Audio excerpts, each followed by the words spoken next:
Here we are. That over there is Jessica Alba. And that over there is, of course, Courtney Love. And you're watching Super Squad D, where the D stands for... Didn't we try one of these morning shows?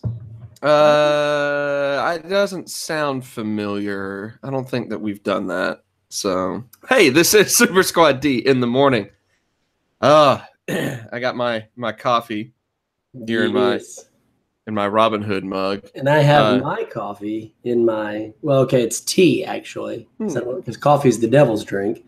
But it's tea in my Spider-Man mug. There you go. Very nice. Very nice. This is our Friday morning show. As you can tell, my voice is not fully awake yet. And we're here to talk about some of the big news in the past week. Mostly a lot of trailers of upcoming business that were released, came out of Comic-Con and everything. But I think there was some news about concerning one of your favorite shows of all time. You're right. There was. And I'm going to share it on our next segment that we like to call Tyler sharing news about show he likes in the mornings, specifically Fridays. Wait, so was the show in the morning? And that's why you liked it? No. We practiced this. We rehearsed this. What are you doing? But I never signed off on that segment. Hey, Fernando, I could be Jessica Alba. And Oscar, what's up, man? Good morning. Oscar. Good morning. So breaking news we had this morning, Buffy showrunner announced that the show will actually, she basically said there's one Buffy, one Xander, one Willow, and named all the characters in Buffy. And she was like, those people are like Star Wars icons to me. We're creating something new, which got me really excited and really hyped because I loved Buffy growing up. And when they announced they were going to do more Buffy, I thought it was going to be a reboot, like a lot of people. Yeah. I wasn't really upset about it, but I was just like, it would be so great to do just like an in-universe continuation because there were many Slayers, and we could have Sarah Michelle Gellar make cameos, and so that's like absolutely what I'm hoping for. Yeah, this seems to be the best way to go about it, in that you are, getting a quote-unquote reboot, but without like erasing anything. It is just kind of the next generation or like an alternate telling of it. It doesn't discredit what has been done before, which I think a lot of reboots tend to do. Yeah. So, I don't know. I didn't necessarily watch the show a huge amount. So it's time for me to binge it before the new one comes out. Definitely. Well, let me tell you, it's not super 90s at all. It doesn't show its age any. It really holds the test of time. Oh man! So are you now excited? I'm ecstatic about it now. Okay. I went from about a 3 to an 8. You know what that means? It means you just added 5 on. That's all that is. And speaking of adding 5 on, that's a common phrase. Trailers at San Diego Comic-Con. It's true. It's true. There was a lot of stuff coming out at Comic-Con, whether it was James Gunn being fired. I guess that wasn't really Comic-Con. That was a weird trailer. That was a weird Comic-Con announcement with a whole trailer. That was what we were like, why did they do that? Why did they go such elaborate lengths? Brought it out on stage. They're like, we're so excited. Everyone's here tonight. Got huge news. You guys love James Gunn? Yeah. Well, we don't. And then but no, there were a lot of Fernando's bringing up a good point that he doesn't think reboots ever really discredit what came before. It may not be for the previous fans, but it's a way to bring out the new stuff to a new generation, which is very true. Yeah, I probably misspoke in that regard, but there's a lot of times I feel like a reboot is just like, it doesn't discredit, but it doesn't pay respect in a way. It's like, okay, you did this. Now we're going to try to completely redo it to bring in a new generation of fans. And this is them saying, we're acknowledging what happened before. And we're moving. Yeah, this is my favorite kind of reboot. So yeah, exactly. Absolutely. Acknowledging that, it like a completely fresh sort of, start is nice. Anyway, yes, there were some big trailers that came out in particular. Those really stole all the headlines, it seems, coming out of Comic-Con. One of them in particular being DC's streaming service, subscription, whatever it is, their version of Titans. Yep. trailer came out for that and made a lot of headlines. Yeah, it was apparently a very controversial trailer. Yeah. Why don't you talk about it? Well, they released 2 trailers for their streaming service. One was Young Justice, which we'll get to later, and Titans, which is really their flagship show. Yeah, they're pushing hard. They are. And on the one hand, I'll talk about the bad first. Okay. I get that people don't like the dark, gritty tone for the characters. Sure, yeah. I get that people feel like they're trying to just straight up copy Marvel. And the whole Dick Grayson thing of him saying F Batman and stomping on a dude's head was a little jarring. Yeah, that was clearly in there to shock people. Right. Yeah, they put that in there for shock value. James Gunn style. Sorry, I can't make jokes like that. But not if you want to get hired by Disney. But I think for me, even though there was some bad stuff about the trailer, there was a lot of good. The other bad thing that I'll say is I really did not like the way the effects looked on Starfire. I felt like, man, the hair effects just were not good. And like, I don't know. Maybe it's just pre-production. Maybe they'll clean it up by the time they actually release it. But I wasn't a huge fan of that. But man, there was a lot to love. I loved Raven. I thought she was super compelling. I thought they nailed her character. Yeah. And I really loved seeing a live action Dick Grayson. When I saw the pictures of the guy, I was like, I don't know if he'll be a good Nightwing or Robin or Nightwing. And then when I saw him in the trailer, and I was like, 100%. Yeah, he's got has the look. And for that reason alone, well, I don't know. It didn't get enough butt shots. I would like to see more. I can't really make a determination on that. We need to see a little more. But I really, really thought he looked great. So I'm actually pretty excited about it. Cool. Yeah. I think that I'm with you. The things that didn't sit well with me were more so the visual effects. Even some of like the, blood splatters and stuff just kind of looked dumb. Yeah. And I was like, that just seemed, yeah, it's excessive. And also like, it didn't look like they did a good job adding the blood into the, into the shots. Fully agreed with the Starfire assessment there, and that's a huge disservice to the actress because she's already received scrutiny. Yeah, that's really sad. Yeah, completely undeserved scrutiny about like her physical appearance, and then of course some people bring in racial stuff, and it's disgusting. So to have so much, completely undeserved scrutiny, and then the show themselves don't seem to do her many favors in like the CGI department. Yeah, it was disappointing, and hopefully that they improve that. Yeah, but Fernando liked it. He thought the hair looked good. Yeah, it didn't do anything for me. Sorry, Fernando. I hate to disappoint you, but if you hang out with me long enough, you realize that's all I ever do, disappoint. Yeah, the whole thing. I'm interested about it, but it doesn't look, and I emphasize that word because I really mean the look of it. I wasn't sold on. Just the overall visual look seemed a little too, it seemed a lot like they filmed something and they got in there and they went, oh, it's too bright. Let's just like turn down the brightness in the editing. A little bit. Yeah. It's kind of what they, it seemed like. So the visuals on it didn't really stand out to me. Well, the other show by DC is Young Justice. Oh, yeah. Young Justice. How I have waited and pined for you. When Young Justice, this has been a long history of season 3 coming, but they put Young Justice on Netflix, and the creator was like, well, if you want to see more Young Justice, then you should probably just stream it a lot on Netflix. Maybe it'll get picked up as a series. And like, no lie, me and a buddy just like ran that show on repeat on Netflix for like a week straight. Just every episode on repeat. Because I was like, anything I can do for the cause, anything I can do. Because Young Justice to me might be the best animated show of the last decade. Really? Like, at least the last decade, actually. Wow. I think it was amazing. It was a show that was reminiscent of some of those 90s cartoons in that they were more serialized.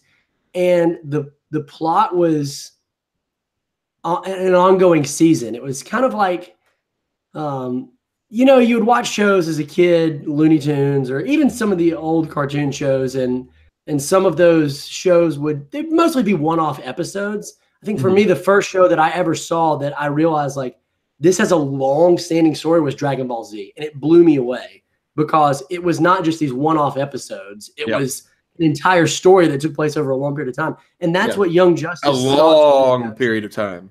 Yeah. A lot of minutes on Namek. Sometimes way too long. Sometimes way too long. But Young Justice had an overall arching plot that ran through the season, and it was just fantastic. So a lot of diverse cast of characters. Great seeing some of them on screen. Nightwing being my favorite DC character. His transition from Robin to Nightwing was pretty incredible on the show. That's cool. It was awesome. So like I'm way more excited about Young Justice season 3 than I am Titans or honestly any other show that's coming out. That's cool. I know nothing about it. So this was kind of when we were putting together the list of what we were going to discuss in this episode. I had a pick that was a personal pick I wanted to talk about. This was your personal pick. It means a lot to you. And that makes me excited to hear about it. It makes me curious about it because I know nothing about it and I've never seen it. But I will say this, and it's kind of connected to these two things.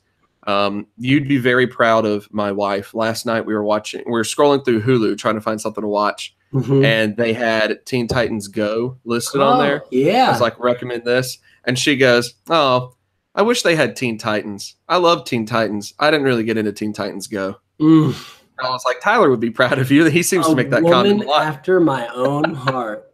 He seems to make that comment a lot. But I am excited about the Teen Titans Go movie. Yeah. The trailers are really funny, actually.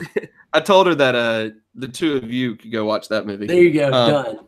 Yeah, catching up on some of the comments here. Fernando says the actress confirms it's not Starfire's only costume, which good. I didn't care that much about the costume. That was fine. The thing that bothered me was more so the visual effect. Kimmy Jacob asked where you guys been lately. Tyler, where have you been lately?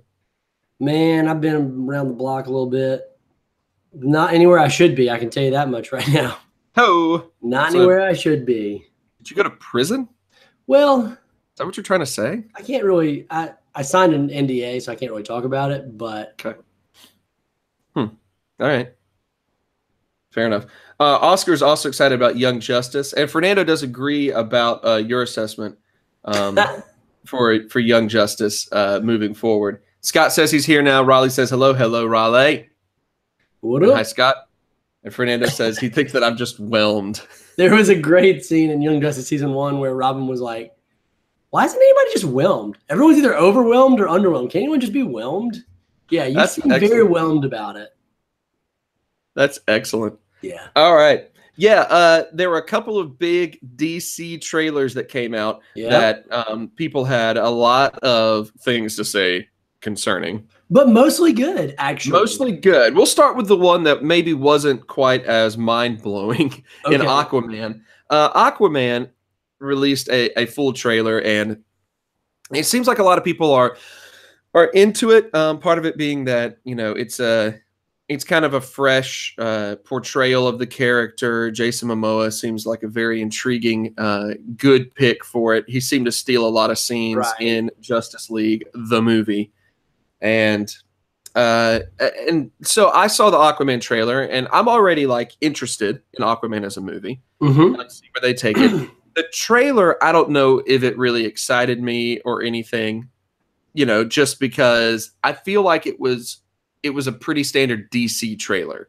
Like here's a whole lot of like, oh, this is like a visually impressive underwater city that we CGI'd and blah, blah, blah. But so there wasn't a whole lot about it that I looked at and was like, yay, and got me more excited. Outside of probably that quick glimpse of Black Manta. Yeah, that's what I was about to say. The Black Manta shot was amazing. Everything about Black Manta looked great. I mean, it was like literally one of the most perfect comic book adaptations I've seen into live action. That was the best 5 seconds of the trailer. Yeah, for sure. Raleigh says that somebody needs to go get Gio. So I'm going to actually leave the show to go find our friend Giovanni Mendez and bring him on for this part. So I felt like I was actually kind of whelmed by the trailer. Yeah. I liked it. I thought it looked good. Yes. It looked like a whole lot of CGI. Yes. And I'm worried that they're going to rely too much on CGI. Here's the thing. If we had gotten a ton of movies that I loved by DC up to this point, I probably would be very excited about the trailer. But as it is now, I'm just so skeptical and nervous that like, oh, they put so much effort again into CGI. And I remember Justice League, and I remember Batman versus Superman, and I remember Superman. I don't know. Like, I don't know how to feel. I'm worried. Wonder Woman was great. Yeah.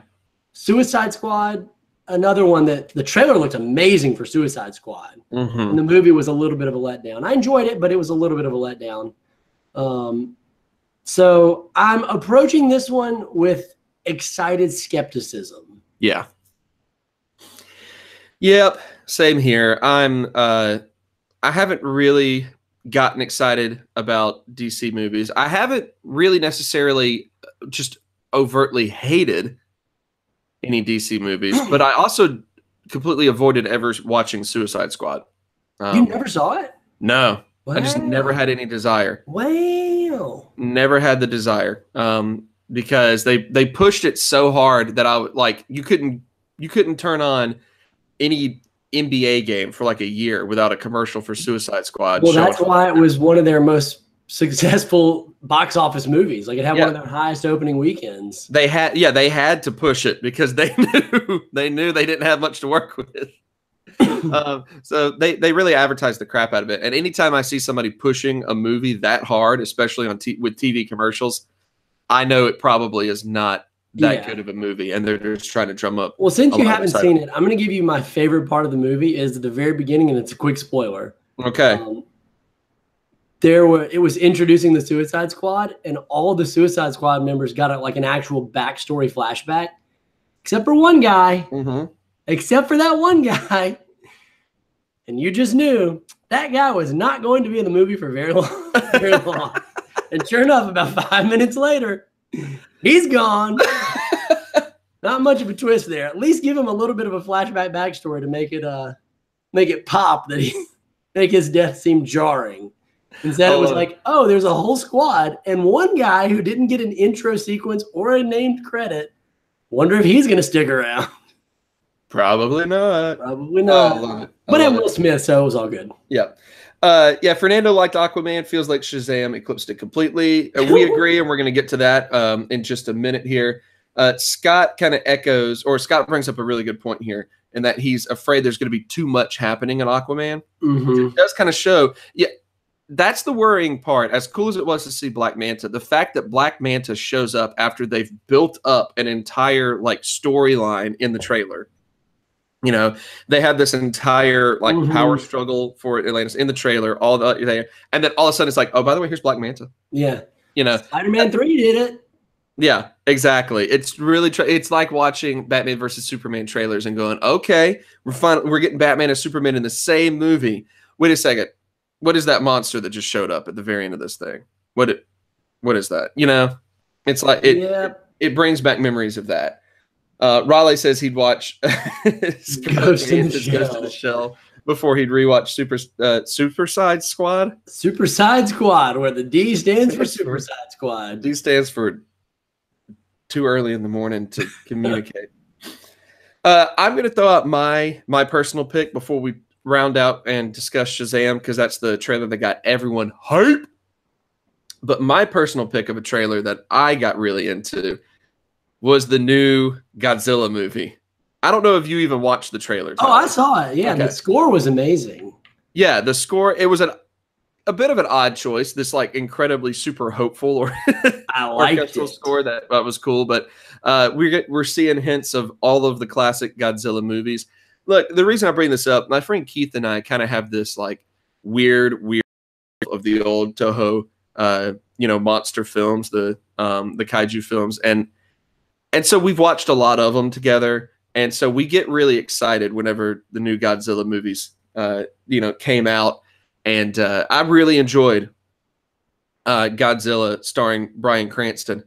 I did too, actually. I thought it was a real underrated movie. Yeah, for sure. The scene in which like you've kind of not really seen all of Godzilla the whole time, and then you have the scene in which his spine, his the plates on his spine start to glow, and he's about to do his like laser blast thing. So awesome. That started up. Like, I honestly am in the theaters with Keith, and I'm sitting here going, like stunned, like slapping him on the shoulder, like, this is so cool. Like, it was visually a very well done scene. So I don't really understand the plot of the movie very well. No, me either. Not at all. I'm real confused at how these monsters are going to save Earth, but okay. Yeah, I mean, what it's probably going to end up being is, if I remember correctly, some of the monsters have to team up to stop some of the monsters that are trying to basically destroy humanity because they're destroying Earth, probably. That's kind of how it goes. Adam Medberry says that he's still disappointed about Bryan Cranston in 2014 Gojira. Does that mean about how little he was in the movie, or are you referencing the other Gojira, like the movie that Toho made? Anyway, it's called Atomic Breath. Sorry, Fernando. I was just trying to simplify it. Also, I'm still barely waking up. So Godzilla's my pick for a trailer that got me super hyped. And yes, Raleigh, I went to the movies without Tyler. It hurt me greatly. I'm not going to lie. I'm just now hearing about it for the first time, as you are. Well, I have to do this because 9 times out of 10, I say, hey, Tyler, do you want to go see this movie in the theaters? And he says, yeah, I would love to. And then we never schedule a time. And I still haven't seen Blade Runner 2029. Okay. You're gonna bring up. I knew. I'm always gonna bring up. Bring up Blade Runner. I knew this was gonna happen.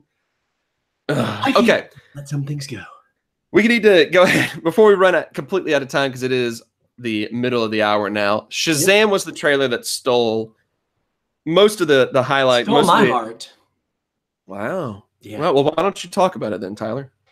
Yeah, Shazam legit was the unexpected gem for me. When they announced Zachary Levi. I think it's Levi, but I like the fact that you called him Zach Levy. Zach Levy. Zach Levy is his like Hill Country Blues band side project. Okay, he doesn't really tell Zach people about. Levy band. Yeah, I like it. Zachary Levi is one of my favorite actors ever since Chuck, which I absolutely loved when it came out. I've had an immense amount of respect for Zachary Levi because when they finished Chuck season 4, he got cast as Fandral in Thor. Yeah. And then Chuck actually got renewed at the last minute for half a season of season 5, but he had the option to either go full Thor or to do a season 5 with Chuck, which obviously was ending and going nowhere at that point. Yeah. And he put out a thing and was like, you know what? Chuck is my first big gig. I love the fans. I love the show. It would be a dishonor and a disservice to them. If I'm meant to be a movie star, I will get cast in another movie, but I'm going to actually finish Chuck as opposed to going and doing this movie. And ever since then, I've just had an immense amount of respect for him as a person. I thought that was a real cool thing to do. So I've been really glad to see his career continue on and for him to be able to do stuff. But I think he's the perfect choice for this role. He really embodied a 14-year-old or 13-year-old Billy Batson. I thought that was awesome. I mean, the trailer was just super fun. Yeah. That's what I loved about it. I know there were some complaints about like the suit looking like it was fake muscles. A lot of people didn't like that. It didn't bother me at all, but a lot of people didn't like that. I just thought more than anything the trailer was super fun. Yeah. I am giddy over the thought of having potentially Superman make a cameo and The Rock as Black Adam make a cameo. Like both of those things would just make me so flippin' happy. It's weird that we don't really have any information at all about Black Adam, because I feel like they announced him as Black Adam so long ago. Long ago. Yeah. No, I'm with you. When I heard the casting news of Zach Levy as the Zach Levy band in Shazam, the first thing I thought of was, well, he's quirky and funny and can probably play that innocent side of things. Yeah. And then when DC, put out like a press release and we're saying this is going to be a different tone of movie, like we're trying to go not really family friendly, but I don't think they worded it like that, but they kind of said, something along those lines of this is supposed to be the story of a kid who gets superpowers and how he reacts. Then I was like, well, this makes so much sense. Now the trailer comes out and it's just like, yes, absolutely. Definitely. So the fact that he, hit the gym to try to bulk up some, I think will probably. He bulked up a lot if you see pictures of him. I mean, he really did a good job. So still a big fan of that casting. I thought it was a great pick, and it seems to be, rewarding us by in the first trailer by the comedic stylings that were in there. Fernando says that the trailer made him a believer real quick of him being able to pull off a kid in an adult's body, and I do like seeing that while he is like goofy kid in an adult body, he's not like playing him incompetently. Yeah, I agree totally. Like the character of Chuck was more of like he's an incompetent person, right? I'm glad that it's not just repeating Chuck. It's a different take on a similar. I love the scene in the gas station where he's like, he's like, his friend's like, you have bullet immunity. And he's like, I'm bulletproof. You're dead. And then he just knocks those guys out. He's like, you're welcome for saving your store. And they're just like walking out with Cokes and they're drinking and laughing. Yep. Snacks and all. Such a good scene. Yep. Raleigh's upset you're not drinking Dr. Pepper, by the way. Raleigh, life's full of disappointments and shocks and twists and turns. And this is one that this show took this morning. A big twist that no one saw coming. I was going to drink tea instead of Dr. Pepper this morning. I didn't. They had originally cast Zachary Levi in my role for this morning show. Yeah. Unfortunately, due to scheduling conflicts, I wasn't able to make it to be on with him. So instead, I just settled for you. Okay. That sounds right. Sounds right. A breath of fresh air in the midst of DC's weak movie stank is how Adam Emery summed it up. I like that. That's a good way of wording it. My Fernando's favorite part and Scott's favorite part was, oh hey, I'm a superhero. So it's good. It's got a lighthearted tone. It is going to be a breath of fresh air. I think there's a lot that could go right with this one. Guys, tell us. I am out of Dr. Pepper, and it's really, really sad. I didn't like that at all. Tell us what you think. Kimmy Jacob just says that there's a guy in a Dublin factory that used to boil Dr. Pepper and drink it like coffee in the morning. I actually have heard from multiple people that hot Dr. Pepper is good. I've never tried it before. That sounds abysmal. And I'm a guy who's over here willingly just like downing straight up black coffee in a Disney mug. Yikes. All right. Let us know if you're watching this show later on in the day in the comments what you liked most in all the trailers we mentioned or anything that stood out to you in any of the news coming out of Comic-Con.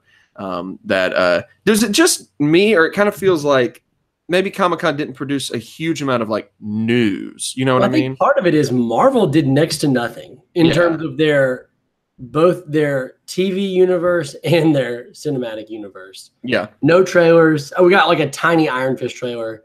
No big reveals. Right. I mean, they're trying to be so hush hush. Yeah, but that was kind of disappointing, right? A little bit. Yeah, probably so. It definitely seemed like there wasn't a whole lot of news to come out of it. Maybe some good discussions and all that, but whatever. Okay, well, you've been watching Super Squad D in the morning. I'm sorry, I'm just laughing so hard at Raleigh's comment. That is exactly how he likes his women. Yeah, it's like you've met my wife. All right, we're gonna wrap this up. mercifully end this show now. Thank you guys for joining us here on this Friday morning. We're going to try to do some of these morning shows whenever time allows from here on out. Maybe even get into a routine with it, but probably not if you know us. Doubtful. Shout out to everyone in the live chat for joining us. Shout out to anyone who's joining later on and leaving a comment. We love you all. That right over there, as we sign off, is, of course, Rashida Jones, daughter of Quincy Jones. And that, of course, is Amy Poehler. And you're watching Parks and Recreation Seasons 1 through 6.